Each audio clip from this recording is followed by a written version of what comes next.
The propulsion officer here in Mission Control reports that we have safed the prop system on integrity. Can you say again? That was very weak and broken.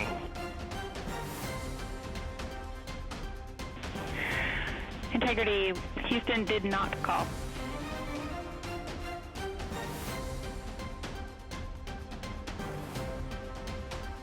Copy that, Houston. It might have been on the SAR radio. Stand by.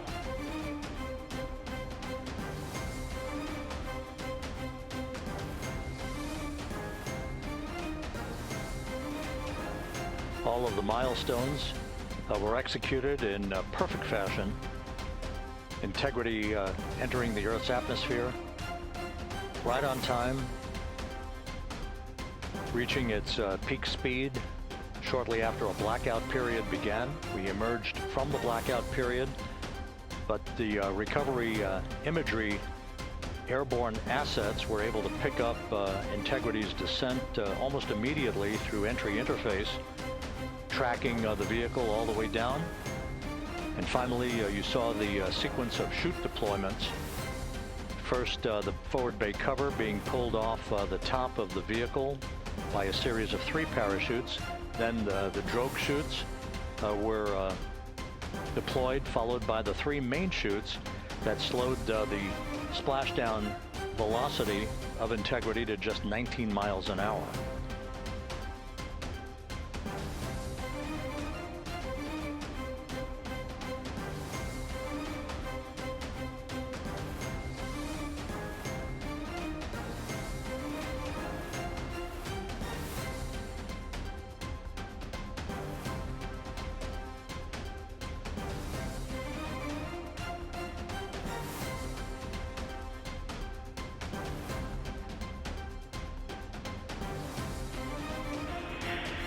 Integrity, Houston, with no joy on SAR and SAT phone, we'd like you to command an additional 15 minutes for a total of 30-minute power down delay.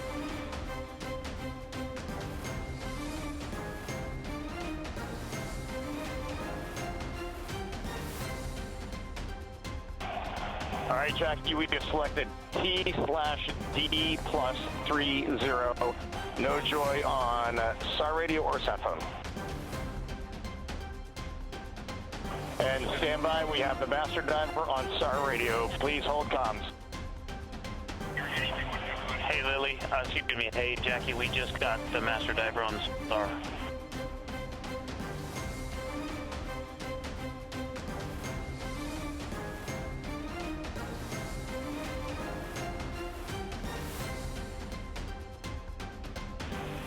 Houston copies, and Reed, just to confirm, you are pushing the PTT on the radio.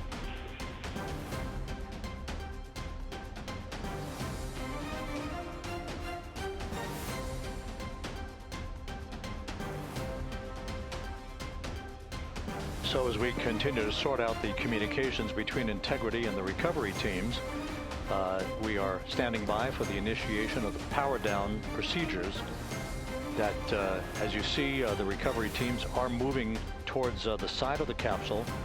The next major event will be the erection of that large inflatable raft called the front porch that will be the port of call for the crew as they're being extracted one by one from the vehicle.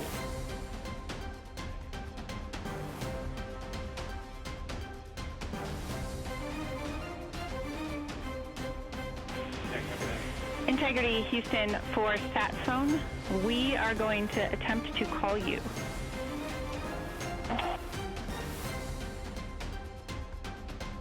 Good idea, standing by. And Jackie, yes, we are pushing the push to talk, the 2 buttons on the left side of the radio below the up-down arrows. We are utilizing them. I'm rebooting the radio to see if we get good comms. Okay, we copy all, and just to confirm, you are seeing that you are touchdown plus 3030 for power, correct? That's the affirmative.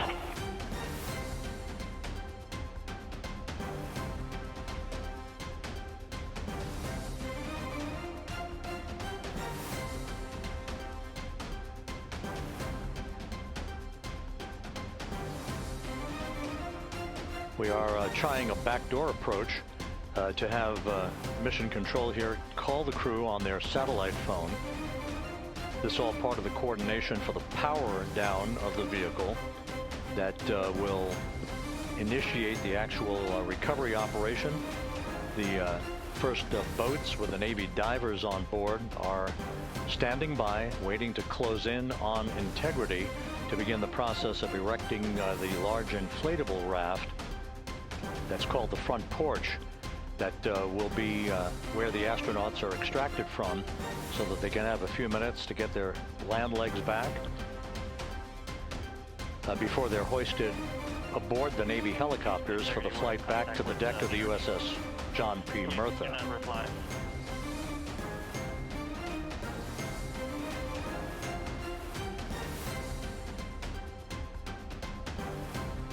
Again, no issues with integrity. The vehicle is powered down. All of its systems are now safed. We have handed over mission authority to the Exploration Ground Systems folks in the Pacific, but we will not stand down and have the entry flight control team depart its positions until that inflatable raft, the front porch, is erected, the hatch open, and the crew having exited the vehicle. So that's the next step in the recovery process that will lead to the hoisting of the crew members.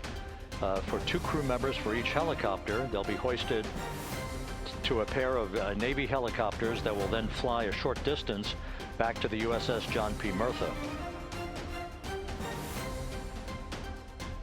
What you're looking at is one of the fast boats circling the vehicle to make a hazard assessment.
This is Mission Control Houston. Once again, you're watching the initiation of the recovery of the Artemis crew aboard Integrity.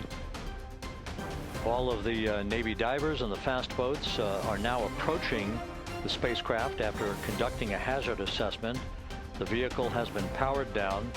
Entry Flight Director Rick Henfling now waiting for the life raft, the front porch, to be erected along the side of the vehicle so that the hatch can be opened and the crew members extracted from Integrity, soon to be hoisted one by one into a pair of Navy helicopters for a short flight back to the deck of the USS John P. Murtha.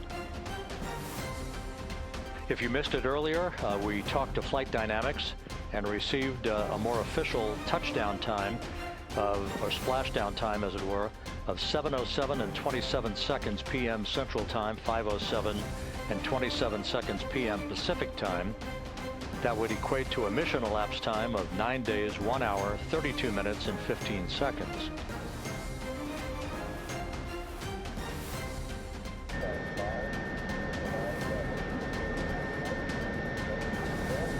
Hey Rob, yes I can hear you. Thank you. Yeah, we're back here on the bow of the recovery ship where there are still plenty of people peering out into the water. We are not very far from the action everyone is seeing on their screen now. The Orion spacecraft Integrity in the ocean, surrounded by a number of recovery boats.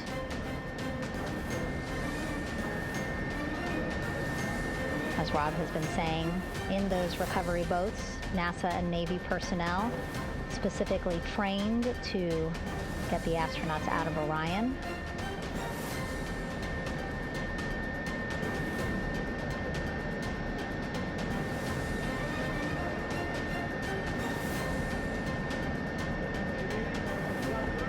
In some of our wide shots, you can probably see that there are 6 boats out in the water. More than 40 people out in the water right now on those boats.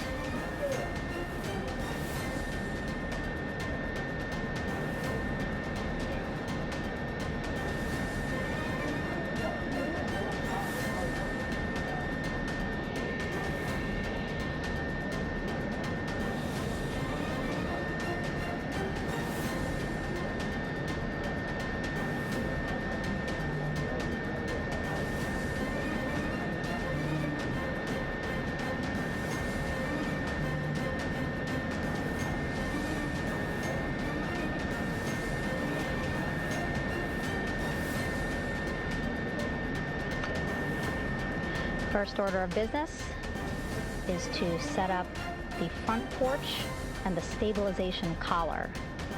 You might also hear it referred to as a stab collar. Basically just to make sure that Orion stays upright, doesn't sway in the water too much, again, to make it easier for recovery forces to get the astronauts out.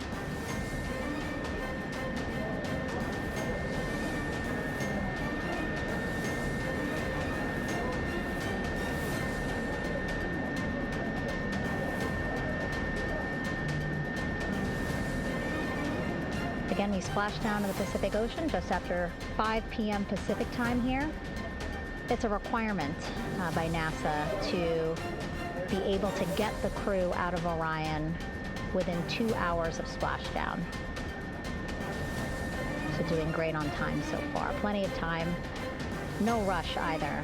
I was speaking to NASA flight surgeon Rick Schuring earlier in this broadcast, and he said to me, no rush to get the crew out.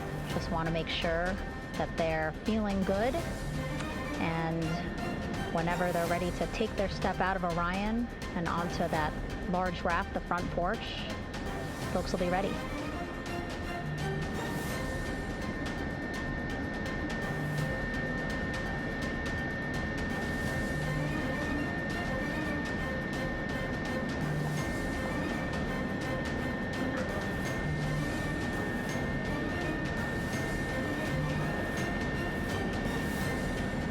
And as there are mission audio loops in Mission Control in Houston, there is a mission audio loop here on the ship, and it was just reported out that the side hatch is open.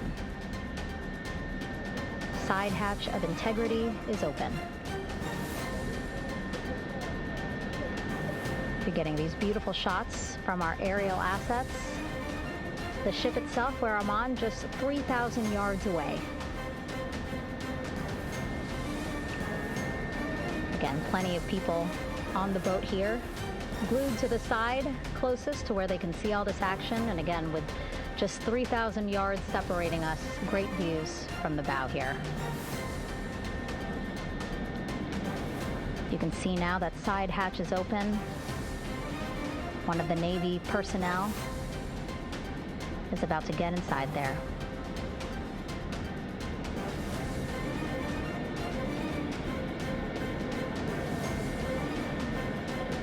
In they go. In total, 4 will go into Orion. So it'll be a little bit of a tight squeeze, but the goal is to have a recovery personnel with each astronaut assessing them.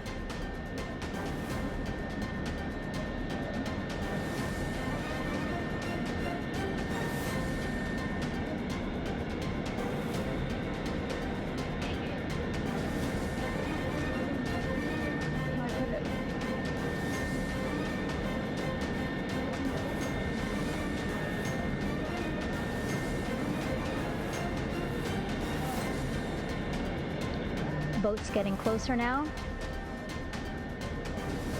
Again, that one that's right up against Orion, those are the divers that will go in to the spacecraft to check on each of the astronauts.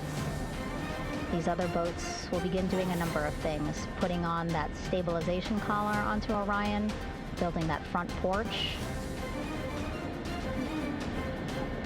Eventually, they will retrieve the parachutes, as well as tow Orion back to the well deck of the recovery ship here.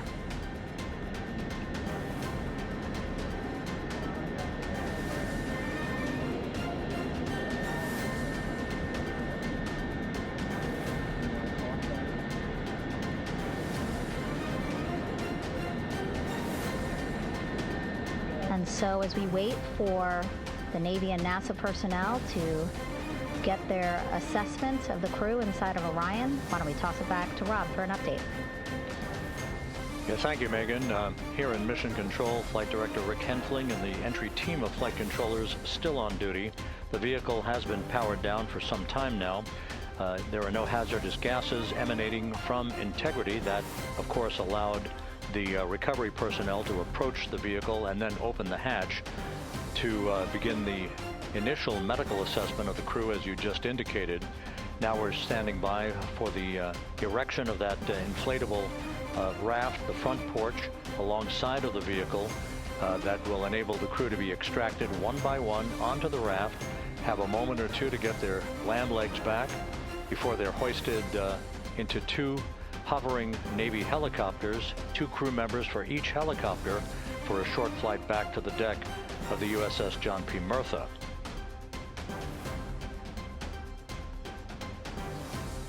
All of Integrity's systems operated flawlessly throughout the course of the approach to the Earth, the entry into the Earth's atmosphere, and all of the key milestones that followed in this high-speed return to Earth for Integrity, a mission that spanned more than 694,000 miles from the vehicle's launch from the Kennedy Space Center atop the Space Launch System back on April 1st.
As we mentioned at the top of the broadcast, The last time that the Apollo program saw a splashdown in the Pacific was Apollo 17 back on December 19th, 1972.